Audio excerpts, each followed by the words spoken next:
alerta que haveria uma doença emergente ali. Então, os primeiros casos foram em dezembro, dia 30 de janeiro, a OMS declarou, quer dizer, um mês depois, ela declarou que era uma emergência de saúde pública, e no dia 11 de março foi declarado como pandemia, e o Brasil tinha 52 casos, dia 11 de março. Essa é a história do Covid, como começou na China, como que a OMS se posicionou e, enfim, quando virou pandemia. Aqui é o número de casos hoje, né, quer dizer, hoje não, ontem, né, no Brasil, o que tinha confirmado aqui, a região sul, aqui vocês podem ver 94 mil casos, com 1.861 óbitos, uma incidência para cada 100 mil habitantes de 314 para cada 100 mil, a mortalidade de 6,2. Certamente a região sul era a mais baixa do Brasil. Tá? E a nossa preocupação é que a região sul agora passe a ser uma região pandêmica e que aumente essa mortalidade aí, que a gente não gostaria, mas que, de repente, ficasse na média do Brasil ou mais alto. Né? É uma coisa que a gente não quer, e por isso esses movimentos aí de tratamento, isolamento, confinamento, restrição de atividades, para que a gente não aumente essa mortalidade aqui, que em relação ao resto do Brasil, vocês estão vendo aqui, ela é extremamente boa e confortável para nós aqui na região sul. Tá? Mas os casos novos estão aparecendo, vocês estão percebendo aí que nas últimas 2 semanas a gente tem convivido com o coronavírus com uma incidência maior, né? E isso tem sobrecarregado aí os hospitais, eventualmente as nossas UTIs, né? com pacientes aí internando por conta de insuficiência respiratória. Então, é claro que aqui a região sudeste impacta mais, né, junto com o nordeste, até pelo número populacional, dá quase 1 milhão os dois juntos aqui, e a região sul ficou com 94 mil casos, isso até ontem, às 18h25, quando eu estava finalizando aqui, ontem, sábado, estava finalizando os números para vocês. Então, a emergência de saúde pública já aconteceu em 2009, com H1N1, em 2014, com o pólio, em 2014, com o ebola, 2016, com o Zika vírus, e em 2018, com o surto de ebola na República do Congo. E aí, agora, essa pandemia que a gente vive aí numa eventualidade maior, semelhante a H1N1, mas com uma mortalidade mais importante, que é o SARS-CoV-2. Agora, aqui a gente vai começar, então, visto essa introdução, para que vocês saibam o que tem aí de casos hoje acontecendo, e lembrando que a gente estava numa situação confortável, mas que de 2 semanas para cá isso tem aumentado, a gente precisa saber que a gente tem esse bendito pico, que todo mundo já ouviu falar, o pico da doença, né? E medidas que poderiam ser feitas para a gente retardar o pico da epidemia. Quero que vocês entendam que nós temos 2 situações em que a gente poderia, eventualmente, controlar essa pandemia. A primeira situação seria uma vacina. Tá? Se a gente conseguir uma vacina eficaz, essa pandemia está controlada. E aí, depois, a segunda pergunta é a cada quanto tempo a gente vai fazer a vacina? Uma vez por ano? Uma vez a cada 6 meses? O resto da vida? Não se sabe ainda, mas, enfim, uma vacina colocaria fim na pandemia. A outra situação que colocaria fim na pandemia é aquela imunidade de rebanho, que a gente já conhece, que ela se manifesta a partir de 50% da população afetada, mas ela é eficaz acima de 70%. Então, quando eu tenho 70% ou mais, a pandemia está acabada. Se eu tiver 50% ou mais, ela já entra num declínio, o que tornaria a situação confortável, independente de ter vacina. Fato. Saiu um trabalho na Lancet hoje dizendo que a imunidade de rebanho possivelmente é impossível de ser alcançado. Haja visto que na Europa, já passados 6 meses das pandemias e do início da doença, nós temos hoje cerca de 5% da população afetada, não mais do que isso. A nossa região aqui, Blumenau, Gaspar, Rio do Sul, Brusque, a nossa região aqui do Vale, ela tem hoje em torno de 0,6% afetado. Então, a gente, com esses números em mente, a gente já sabe que imunidade de rebanho a gente não vai conseguir tão cedo. Então, a gente precisa retardar esse pico de epidemia. E esse pico aqui, na verdade, ele é o vírus que força ele para cima. Quer você empurre ele para baixo, mas ele sempre vai tender a ter esse pico dele. Quando a gente fala em retardar o pico, significa o que eu posso fazer?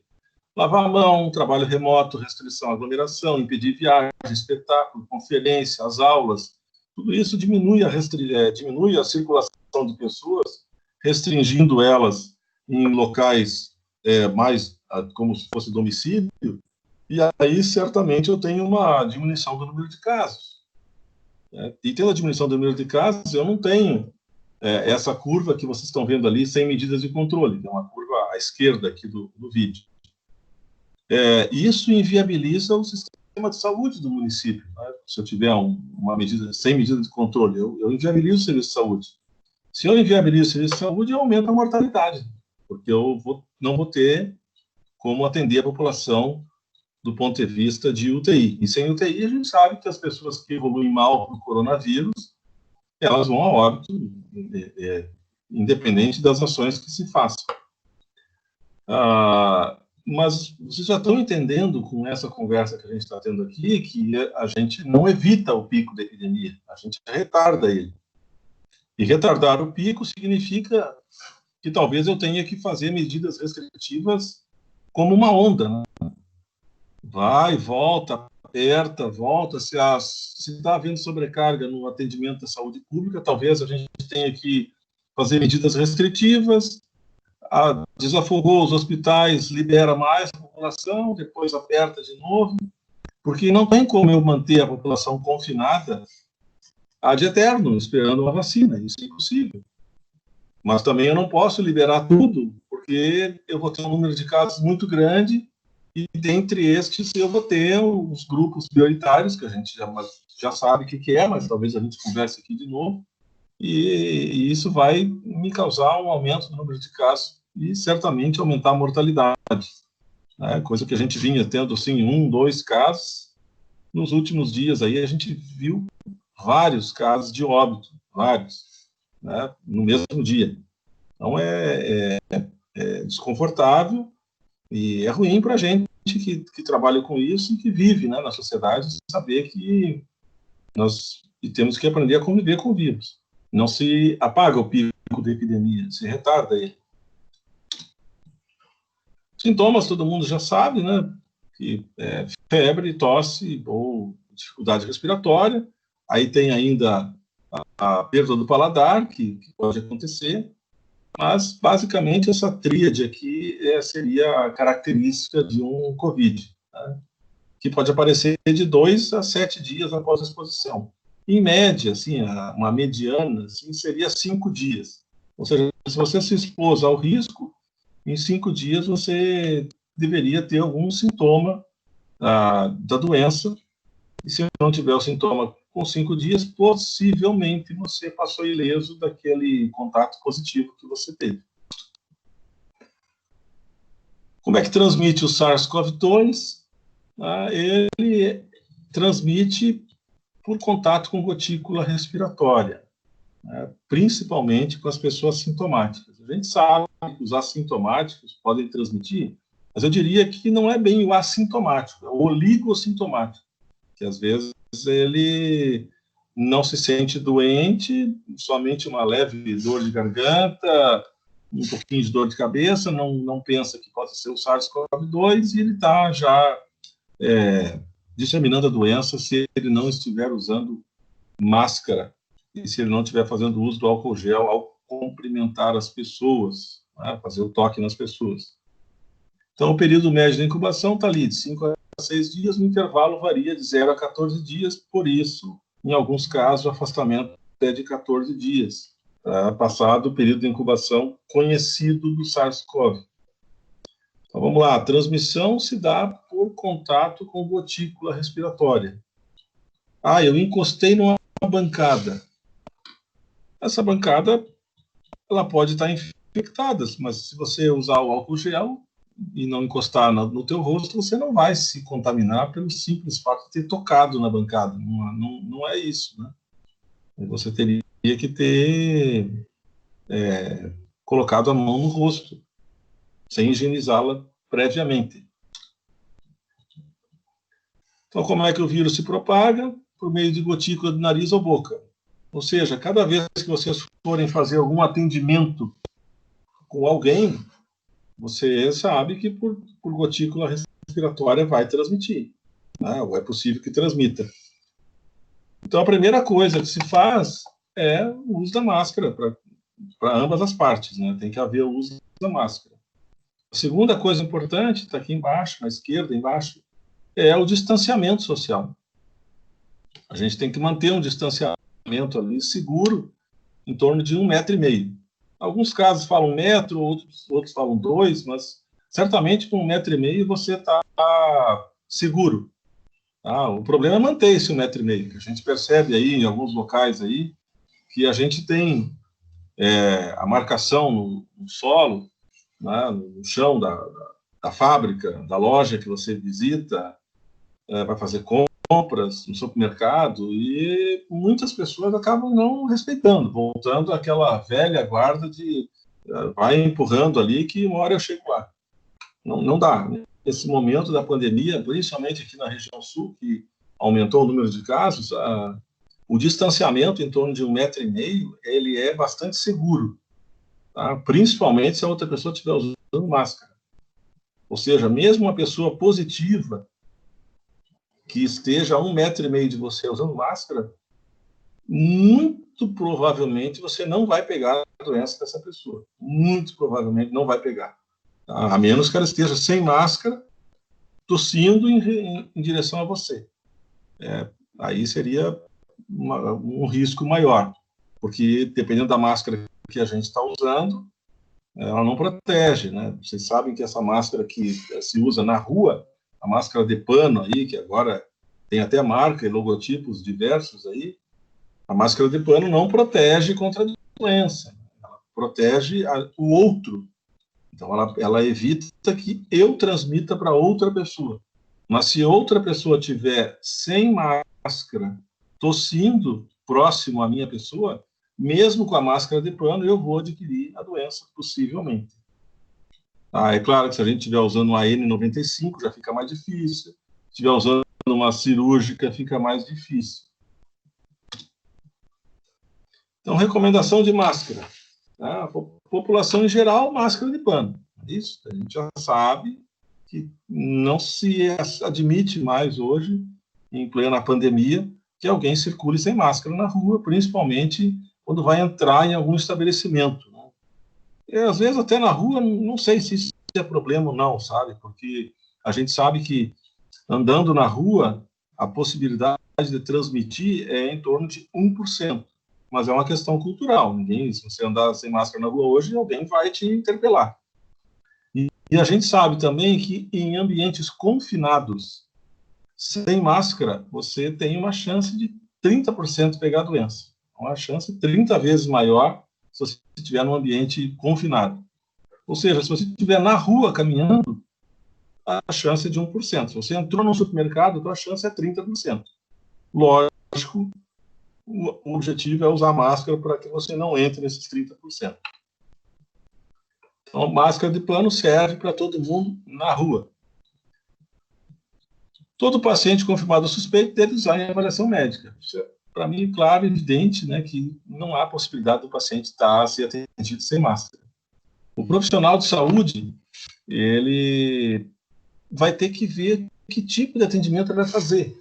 Uma coisa é você fazer um atendimento burocrático, né, uma videoaula, um atendimento metro e meio de distância do paciente. Outra coisa é você for entubar o paciente.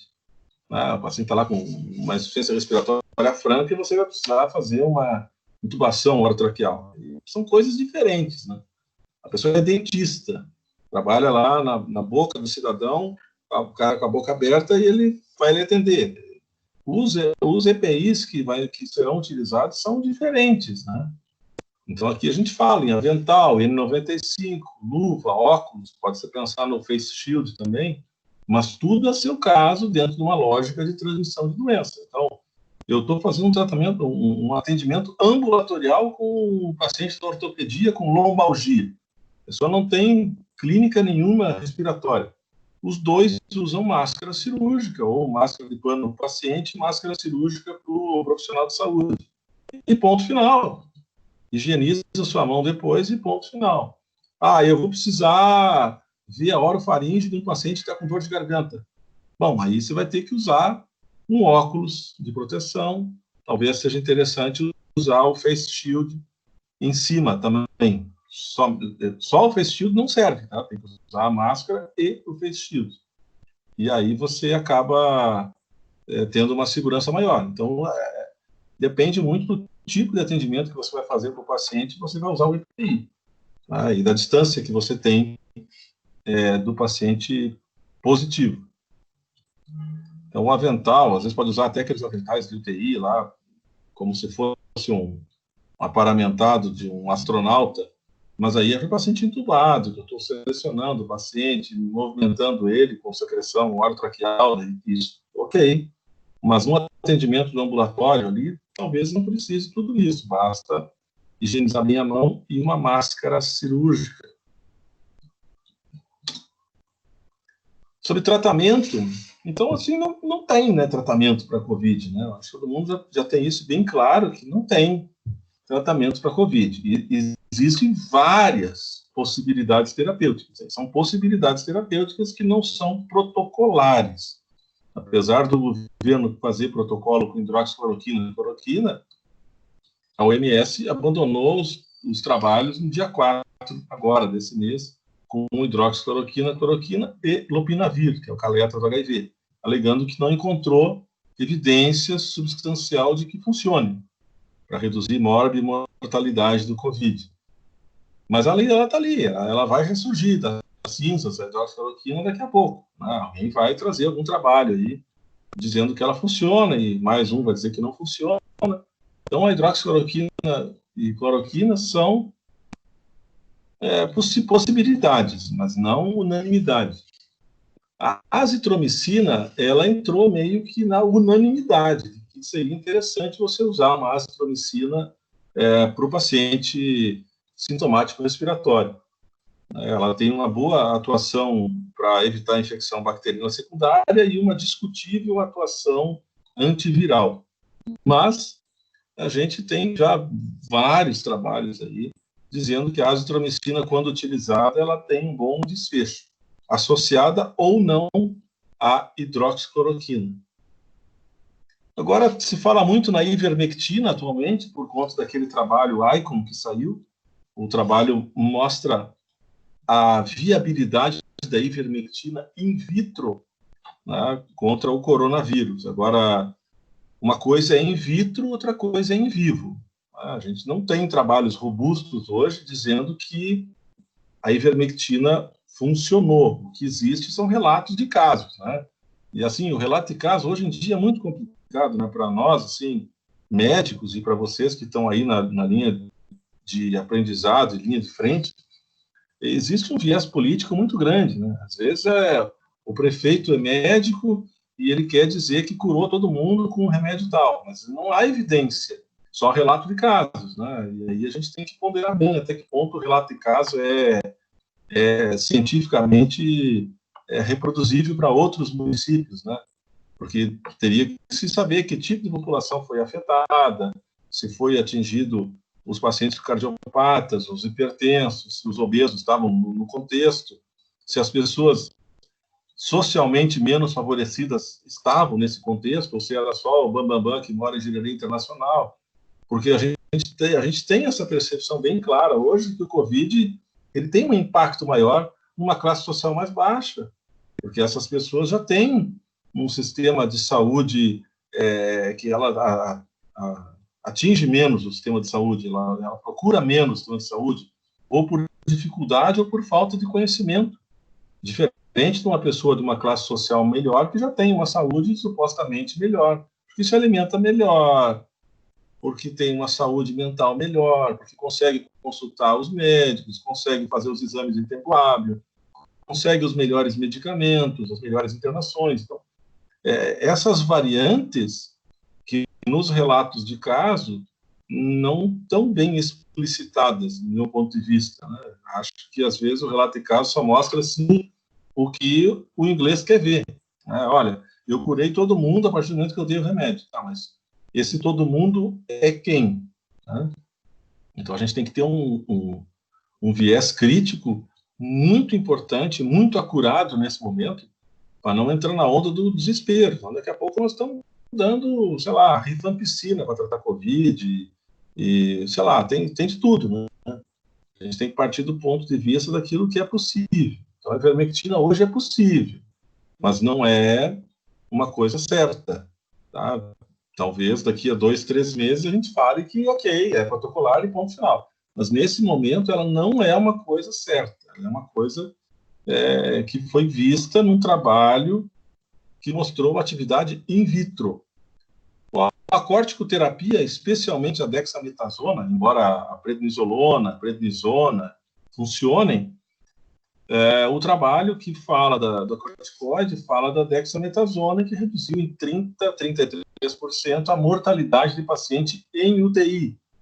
Então, a dexametasona tem um trabalho bem robusto hoje sobre o uso dela em paciente hospitalizado em UTI.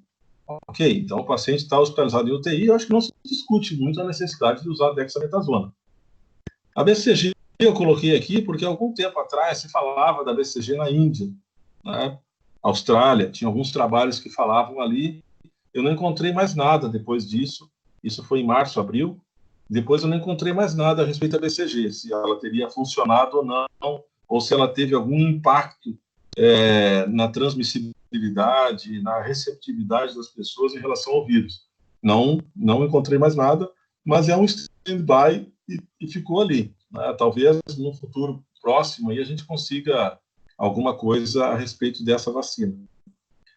A gente sabe que as pessoas com Covid-19 têm que receber sintomático, no caso específico, no momento, paracetamol, né? O ibuprofeno, que no começo foi discutido e dito que não, hoje não é proibido, né? Dá para se usar.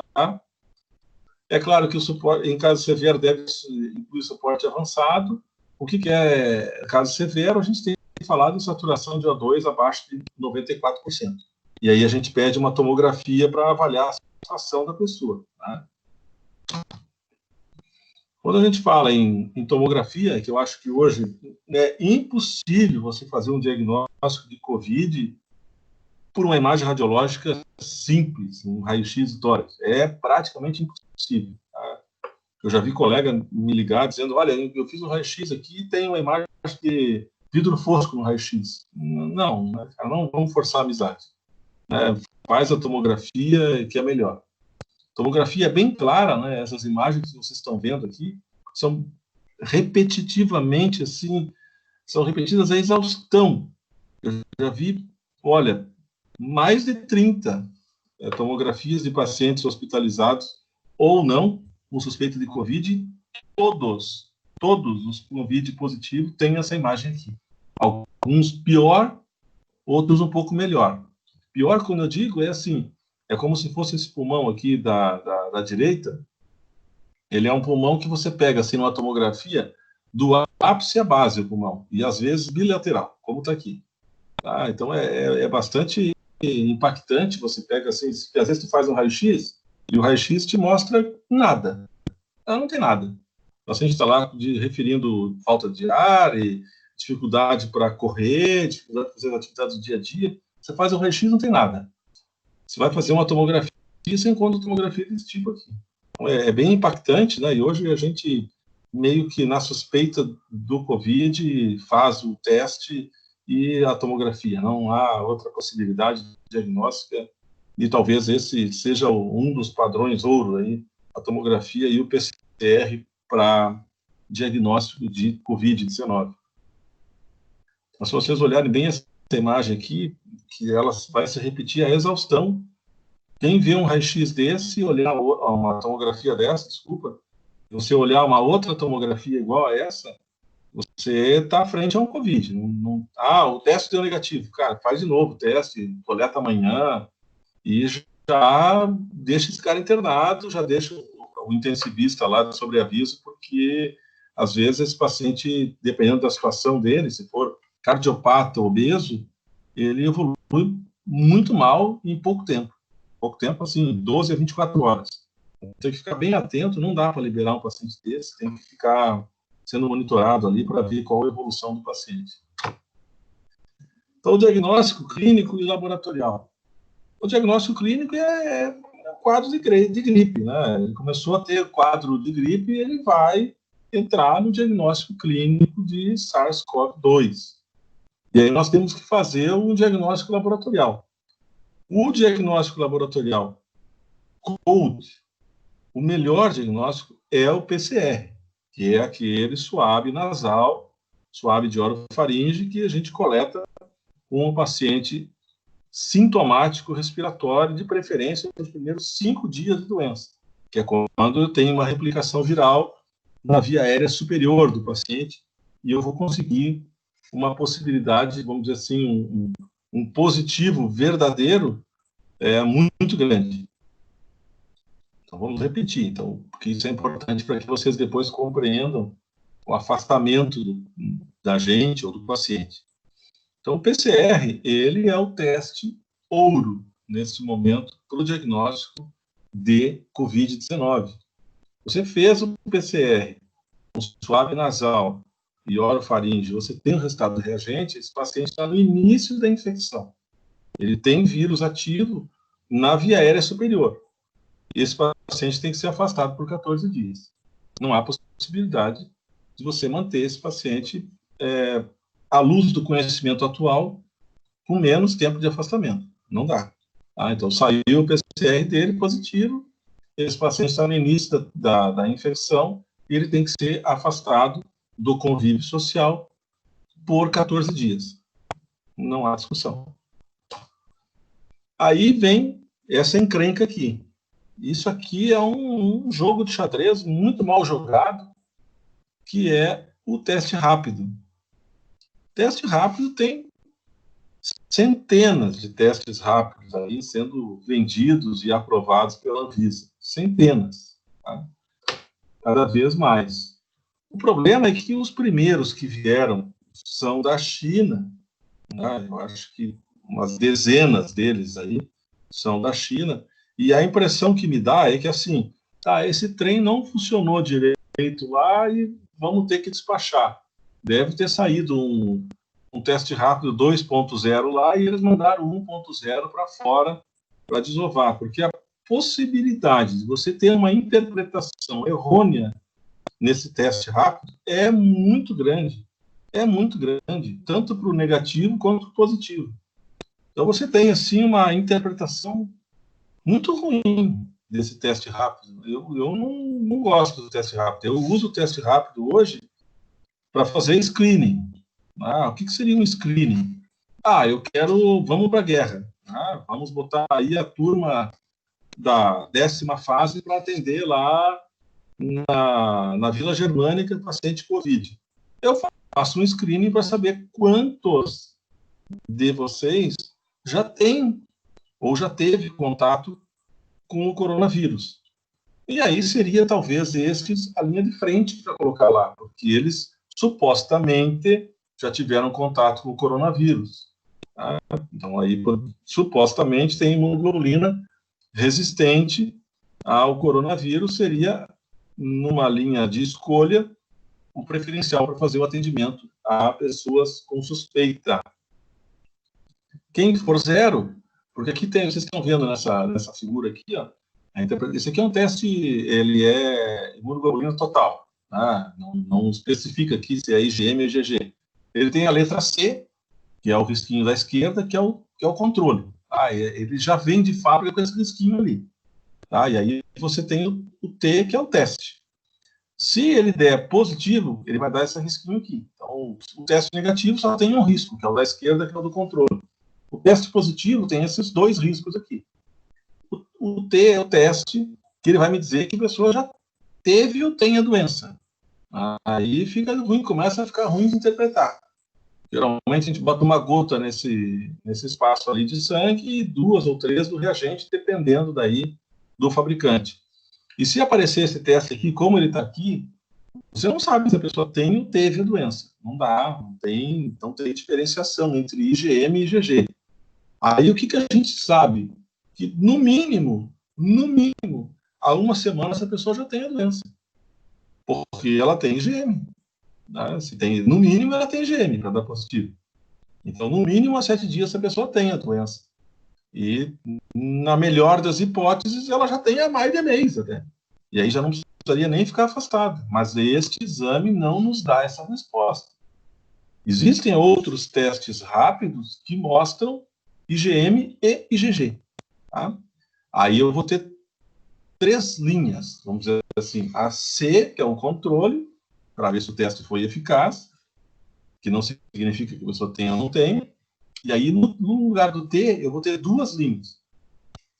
O IgM e IgG. Aí começa a ficar um pouco mais interessante. Porque se eu tenho IgM, eu sei que essa pessoa ainda está na fase de replicação viral. Ela teria que ser afastada do convívio. Tá? Pelo menos mais 7 dias. E se ela tem o IgG, é porque ela já passou pela doença. E eu me sentiria tranquilo em botar essa pessoa de volta para o serviço. Tá? Mas a gente não usa esse teste. Por exemplo, eu fiz um PCR e testei positivo. 14 dias depois, não tem necessidade de fazer mais nada com essa pessoa. Se você fizer um teste rápido, você vai fazer confusão. Você vai fazer uma confusão enorme, porque a pessoa teve o PCR positivo, se afastou 14 dias. Aí, na volta, eu vou fazer o teste rápido para ver se eu estou bem ou estou mal. O teste rápido não tem sensibilidade de 100%. Eles são muito ruins. Né? Se você fizer um teste rápido no final dos 14 dias, dê um PCR positivo, você pode encontrar 3 resultados ali. Dá negativo, aí você vai ficar dizendo, tá, mas então quer dizer que eu não tive o coronavírus. Não, você teve o teu teste rápido que foi uma porcaria. Eu posso ter um segundo resultado que é o IgM positivo. Tá, então quer dizer que eu ainda tenho a doença? Aí é difícil interpretar. Já passou 14 dias, é difícil. Talvez o teu organismo demorou mais do que 7 dias para produzir imunoglobulina. Tá? Isso é possível. Ou eu posso ter o IgG, que daí seria o teste assim, daí fechou. Eu tenho o PCR positivo, 14 dias depois eu desenvolvi o IgG, ok. Essa pessoa está apta para retorno. Mas não se pede o teste rápido quando faz um teste de PCR positivo. Tá? Não se faz, não há necessidade de fazer isso. Você vai arranjar confusão para trazer a pessoa de volta para a escola ou para a atividade laboral dela. Então, sobre afastamento, né? E agora eu vou deixando o espaço meio que aberto para vocês, porque eu sei que vocês devem ter dúvidas aí, em cima daquilo que eu falei. Quando a gente fala de afastamento, eu vou fazer um breve comentário aqui de 2 minutos, para depois vocês começarem a perguntar na medida do possível aí. Eu preciso fazer o diagnóstico da pessoa. Então, se eu tenho o diagnóstico com o PCR, é 14 dias e ponto final. Não se discute. Se eu tenho o teste rápido e o teste rápido é positivo, na melhor das hipóteses, ou sim, na pior das hipóteses, vamos dizer assim, para quem é aluno, 7 dias em casa. Na melhor das hipóteses, nem precisaria ficar afastado. Depende do teste que ele fez. Mas hoje, o protocolo que a gente gostaria que se usasse é: testei positivo com Covid. Tá, qual teste que você fez? Eu fiz o PCR, 14 dias em casa. Não, eu fiz o teste rápido, 7 dias em casa. Fica mais fácil o retorno, uma coisa mais lógica. Porque não faz muito sentido você ficar 14 dias em casa se você fez um teste rápido. E o teste rápido ele só dá positivo depois de 7 dias. Então não precisaria ficar tanto tempo afastado com um teste rápido. É claro que o doente, eu estou com febre, amanheci com febre, dor de garganta, procurei lá a Vila Germânica e fui atendido. O médico lá, o colega, me prescreveu, sei lá, qualquer coisa, X ali, um daqueles medicamentos que a gente citou, e mandou eu para casa e fazer um PCR. Coletou o PCR e mandou para casa. Tudo bem, você vai ficar afastado do convívio social até vir o resultado do PCR. O resultado do PCR demora em torno de 12 horas. Mas Ricardo, está demorando uma semana. Demora uma semana porque o LACEN não tem kit para fazer o exame. Eles vão se empilhando lá no LACEN e não sai o resultado porque não tem kit para fazer o resultado, para dar o resultado. À medida que vai aparecendo os kits e que vai sendo feito as compras por licitações, você sabe muito bem que trabalhar com compra com dinheiro público é isso mesmo, é moroso, né? E no Brasil não tem outro jeito de ser diferente, porque já sendo assim, existe corrupção, imagina se deixar aberto, aí escancarou a porteira. Então, o que acontece? O LACEN tem dificuldade de realizar exame, porque a demanda é muito grande, né, de resultado, e o que eles podem oferecer é pequeno. Mas, num laboratório privado, você conseguiria o resultado do PCR de 12 a 24 horas, tranquilamente. O assintomático é discutível o afastamento dele. Tem que saber que tipo de assintomático é esse, aonde que ele estava, que tipo de contato que ele teve com o doente e como é que ele procedeu, quando que ele teve contato, como que foi esse contato. A mesma coisa é o contato ali, né? O contato eu estive em contato com alguém que testou positivo ontem. O que eu faço da minha vida? Cara, aí depende da situação. Né? Cada situação é uma realidade a ser contada. Né? O que se faz? Né? Se for um contato íntimo, marido, mulher, né? Parceria, moram na mesma casa, e um testou positivo, o outro ficaria pelo menos isolado no mínimo 5 dias. No mínimo. O ideal seria uma semana. Por que esperar esse período para ver se a pessoa vai desenvolver doença ou não?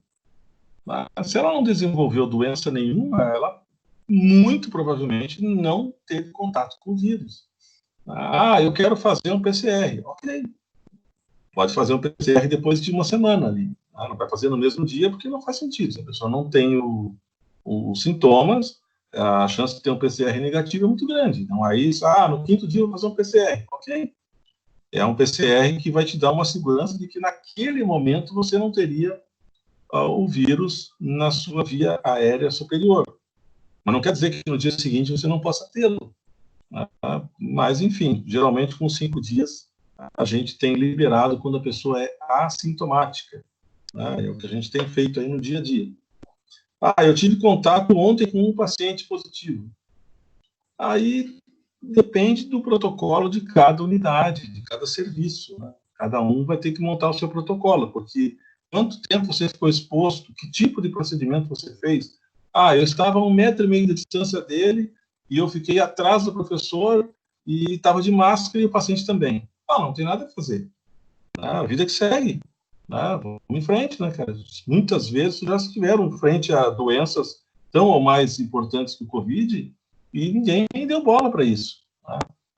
Ricardo, o cara testou positivo, mas eu tive que olhar a orofaringe dele e na hora lá ele teve náusea e eu acho que eu estava sem óculos, né? Não estava usando óculos. Bom, aí talvez seja interessante afastar para ver se a pessoa vai ter sintomas ou não dentro dos 5, 6 dias ali. Eu acho que isso é uma coisa bem prática. Estava na sala de aula com 40 pessoas lá dentro e um testou positivo para a Covid. Bom, mas a sala de aula, supostamente, imagina-se que vai estar com a janela aberta, porta aberta, o ar circulando. Você estava qual a distância que você estava desse colega? Ele sentava na primeira carteira na última. Cara, a vida que segue. A vida que segue. Paciência, né? Eu sempre digo, se a gente assumir uma postura de ser médico, a gente vai conviver com doenças infecto-contagiosas o resto da nossa vida. E a gente tem que saber como é que pega para poder viver tranquilo, senão é um bom momento para desistir, porque a vida é essa, né? A vida que segue. Agora, não, eu sento do lado dele, ou a pessoa é minha namorada, eu vivo junto ali, a gente almoçou junto na cantina, passei a tarde junto com a pessoa. Bom, aí não, né? Aí talvez tenha que afastar. Então, os casos de afastamento de contatos e os assintomáticos, eu diria para vocês que teriam que ser vistos caso a caso, dependendo do tipo de contato que teve. Tá? Porque senão vira uma coisa do outro mundo, né? Senão a gente não vai conseguir ter aula tão cedo. Né? É impossível. Tá? E como eu já falei no começo da apresentação aqui, se a gente pensa que atingir a imunidade de rebanho é impossível, e eu vou ter que esperar a vacina para vir. Ou seja, eu vou ter que conviver com esse vírus aí, no mínimo, mais um ano. No mínimo. Vou deixar aberto aí para vocês fazerem algum questionamento, alguma pergunta, porque agora é o momento.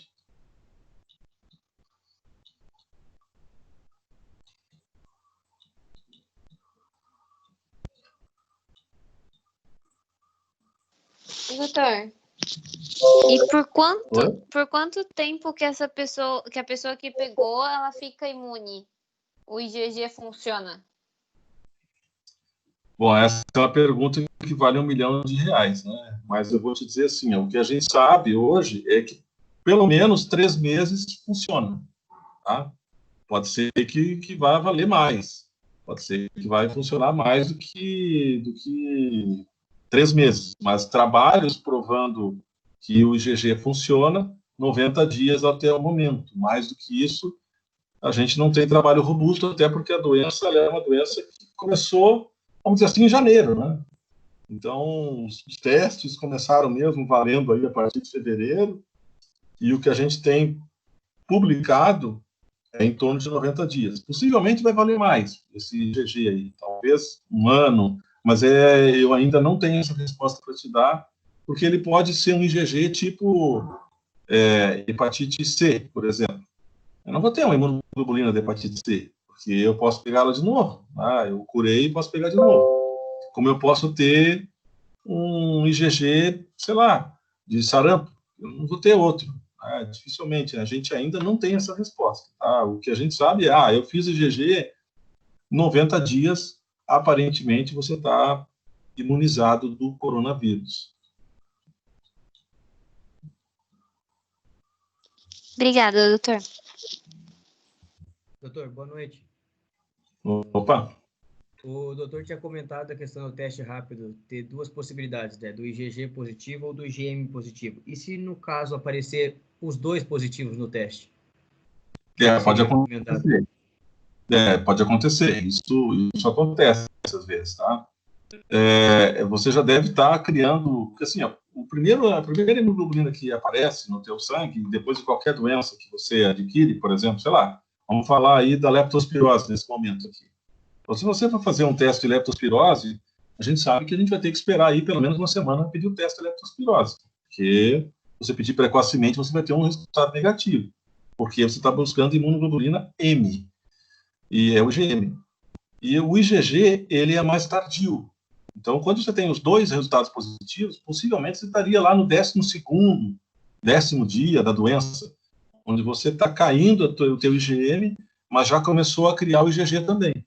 Então, já é possivelmente um quadro bem mais tardio de doença, o que daria quase que para dizer que você poderia retornar à atividade de escola ou serviço quando aparece o IgG. Tá? Tá bom, obrigado, doutor.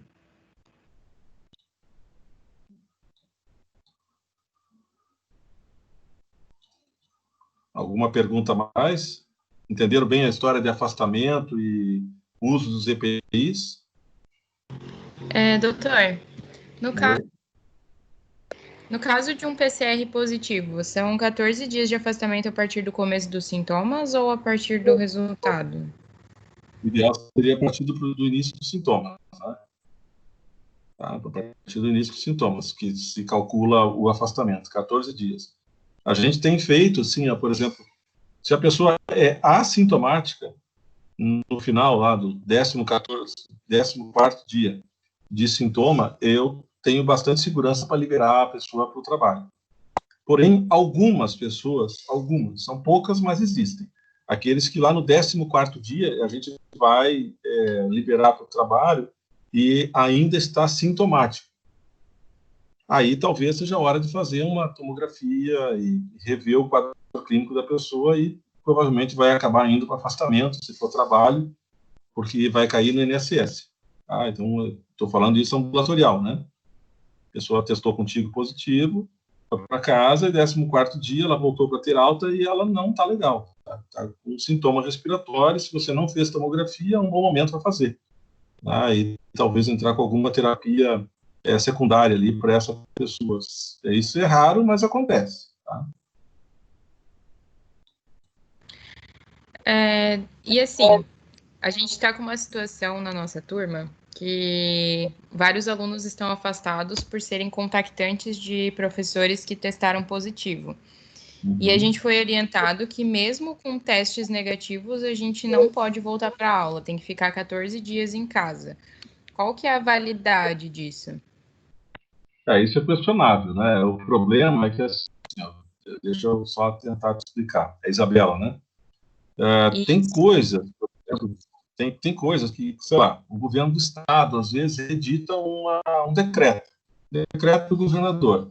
Se for um decreto do governador, o município ou a entidade, ela não pode ser mais liberativa. Ela poderia restringir por 30 dias a pessoa em casa. Então, ela poderia ser mais restritiva e não mais deliberativa. Se é um decreto do governador ou que seja do ministro da Saúde, não tem o que mudar. A gente pode questionar, se bater e xingar e brigar, não tem muito o que fazer. O governador, na última vez que ele fez um decreto, ele deixou meio que em aberto isso, sabe? Ele deixou assim meio que, dependendo do local e do município, as coisas poderiam ser mais flexíveis. E isso a gente estava falando com o Lopes também, para ver se a gente revê o protocolo da FURB. Eu vou fazer parte, provavelmente, de alguma parte consultiva, no intuito da gente poder estar liberando isso de uma forma mais tranquila. Porque senão, Isa, a gente não vai ter aula nunca, né? Sempre vai ter um positivo, né? Ainda mais agora que nós estamos passando por essa fase vamos dizer assim, de testagem positiva. Se cada vez que um testar na turma, eu botar o resto em 15 dias de afastamento, nós vamos ficar... Vai dar o ano 2030, nós vamos estar aqui esperando a aula ainda. Não dá, a gente tem que ser um pouco mais proativo e vamos ter que enfrentar essa guerra junto, né? Aí a gente vai ter que ver quem teve o contato essencial com o professor, né, ou com o colega que testou positivo, que tipo de sala que estava lá. Se era uma sala confinada, sala apertada, não tinha janela, daí a gente vai ter que ver essas situações, mas isso eu acredito que a gente vai ter que construir esse protocolo de uma forma mais, vamos dizer assim, correta e segura, para que vocês se sintam seguros e não pegar a doença, mas que também tenham a liberdade de retornar o mais precoce para a aula, né? Entendi, obrigada. Oi, doutor Ricardo, eu tenho uma dúvida. A gente que foi afastado por causa do contato com o professor contaminado, tu diria, e é assintomático no caso, né? Tu diria para a gente fazer testes, para quanto tempo fazer teste, fazer qual teste? Olha, Camila, assim, ó, se você teve um contato com um sintomático, um colega, por exemplo, você estava numa sala de aula pequena, um ambulatório, por exemplo, um consultório pequeno de 3x3, por exemplo, né? Você estava com um colega e você vai, do meu ponto de vista aqui, né, você teria que esperar aí uma semana para a gente ter vamos falar em segurança, né? Você esperaria uma semana. Cara, se em uma semana você não teve nada, você vai voltar para o serviço, vai voltar para a aula, porque você não adquiriu a doença. Porque se você for fazer o teste, se você for fazer o PCR, né, sem sintomas, a possibilidade dele dar negativo é muito grande. E isso não quer dizer que vai excluir você da doença. Você deu negativo no teste, né? Talvez foi mal coletado, né? Não tinha uma replicação viral importante ali que pudesse positivar o teste. E fazer o teste rápido é confusão, entendeu, Camila? Porque assim, ó, se você fizer o teste rápido, deu positivo o teste rápido. Tá, mas aí, será que a Camila já tinha isso aí lá de março? Ou foi agora que pegou? Entendeu? É uma confusão do cão. Ninguém vai saber interpretar e eles vão te botar 14 dias em casa com esse teste. E aí, se tu fores voltar daqui a 14 dias e algum maluco resolver pedir de novo o teste rápido, você vai ficar mais 14 dias em casa. Daqui a pouco você não vai voltar. Porque a gente não sabe quanto tempo fica esse teste positivo também. Então, não se faz o teste rápido para retornar à aula. Tá? Tá. Não, é porque todo mundo que, na verdade, na nossa situação, né, 4 alunos da nossa turma, a gente teve aula em consultório com uma professora que testou positivo uns 4, 5 dias depois, e daí afastaram a gente por 14 dias, mesmo que são todos assintomáticos, né? E daí agora a gente tá nessa esperando se a gente faz teste ou não faz. Eu acho isso excesso de zelo, né? Mas eu não tenho como me manifestar aqui de maneira concreta, porque eu teria que ver essa ordem, né? Se é um decreto do governador, se é um decreto do ministro ou do Ministério da Educação, ou se é da FURB. Se for da FURB, fica fácil, porque daí a gente conversa depois com o pessoal da FURB e faz os ajustes possíveis. Eu acho que isso seria bem mais tranquilo, entendeu? Do que se for via governo, tanto ele estadual quanto o federal. Tá. E se acaso dentro dos 7 dias iniciar com algum sintoma, daí tu diria para procurar a Vila Germânica? Isso, aí procura a Vila Germânica e eles vão pedir o PCR. Aí sim, aí a conduta é essa. Né? Se nesses 7 dias você começar lá com uma dor de cabeça, uma febrícula, se dirige lá ao centro de triagem, que fica na Vila Germânica ali, você relata, olha, eu tive contato com uma pessoa que testou positivo uma semana atrás e eu comecei agora a ter dor de cabeça, sei lá, mal-estar, eu não estou legal. Eles vão, com muita precisão, pedir o PCR para você. Tá, beleza. Então, muito obrigada, prof.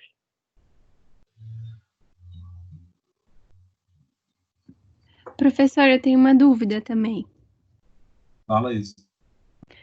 Bom revê-la, né? Isabela, agora que já se passou mais um tempo de doença, já se sabe alguma informação sobre teratogênese ou alguma outra alteração na gestação? Não. A princípio, na gestação está bem tranquilo. Por enquanto, bem sossegado. Nada de novo no front. E, felizmente, nenhum trabalho a respeito de teratogênese ou implicação em abortamento ou trabalho de parto prematuro confirmado, nada. Tá bem tranquilo. Tanto que a gestante, ela, vamos dizer assim, naquele DEFCON 4 lá, um grau de risco muito elevado, hoje a gestante está num grau de risco médio. Ela não é mais a bola da vez como era na época do H1N1. Hoje a gente sabe que a gestante é mais tranquila em relação ao coronavírus. Tá bom, obrigada.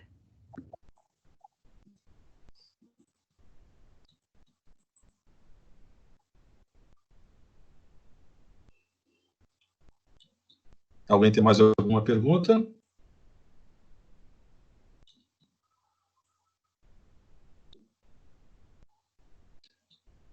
Bom, turma, eu estou sempre à disposição de vocês, né? Para algum questionamento, né? Se vocês precisarem, é só falar com o Ricardo lá, que ele me aciona novamente e a gente está disposto a fazer algum encontro com a turma. Senão, eu vou encerrando aqui, né, a nossa horinha de bate-papo. Acho que foi bem produtiva, deu para tirar algumas dúvidas de vocês.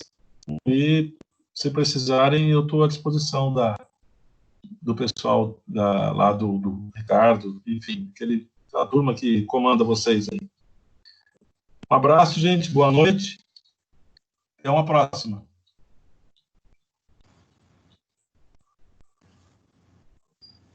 Boa noite, professora. Obrigada.